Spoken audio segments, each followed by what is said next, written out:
Hey Peter, wusstest du, dass man in Power BI die Transformation für eine Spalte aus Beispielen ableiten kann? Komm, ich zeig's dir. Ich habe 4 Beispiele vorbereitet. Das erste ist eine Liste mit Namen in unterschiedlicher Schreibweise. Wir möchten die Schreibweise angleichen. Hierfür gehen wir auf Spalte hinzufügen, Spalte aus Beispielen. In der Spalte 1 tragen wir nun das Muster für unsere Schreibweise ein.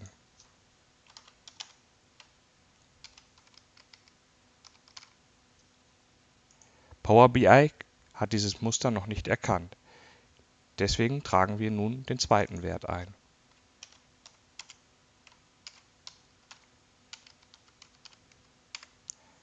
Mit dem zweiten Wert liefert Power BI uns einen Vorschlag, wie die anderen Zeilen aufgelöst werden können. Oben in der Zeile sehen wir dazu den entsprechenden M-Code. Mit OK können wir diese Transformation übernehmen. Im zweiten Beispiel möchten wir eine Datums-Uhrzeit-Spalte formatieren und auf Informationen zugreifen, die nicht offensichtlich in der Spalte vorhanden sind. Hierfür klicken wir auf Spalten aus Beispielen und tragen das Muster für das Datum ein.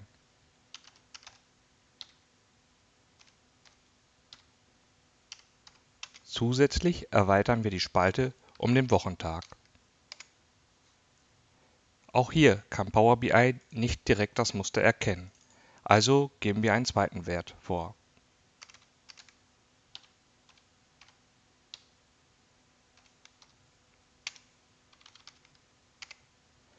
Nun hat Power BI das Muster erkannt und für die weiteren Zeilen vorgegeben.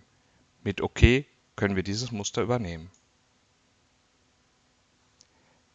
Im dritten Beispiel möchte ich zeigen, dass eine Transformation aus mehreren Spalten bestehen kann. Hierfür klicken wir auf Spalte aus Beispielen und tragen das entsprechende Datumsformat ein.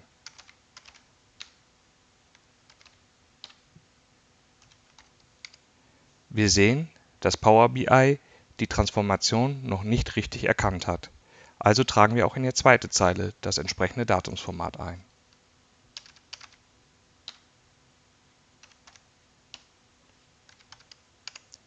Nun hat Power BI die Transformation angepasst und wir können diese übernehmen. Im vierten Beispiel haben wir eine Artikelnummer mit einem Länderpräfix und einem Versionssuffix. Möchten wir nur die Artikelnummer herausextrahieren, gehen wir auf Spalten aus Beispielen und tragen in Spalte 1 die Artikelnummer ein. Schon erkennt Power BI unabhängig von der Länge der Artikelnummer das entsprechende Muster und extrahiert uns die Daten. Wir können dies mit OK übernehmen.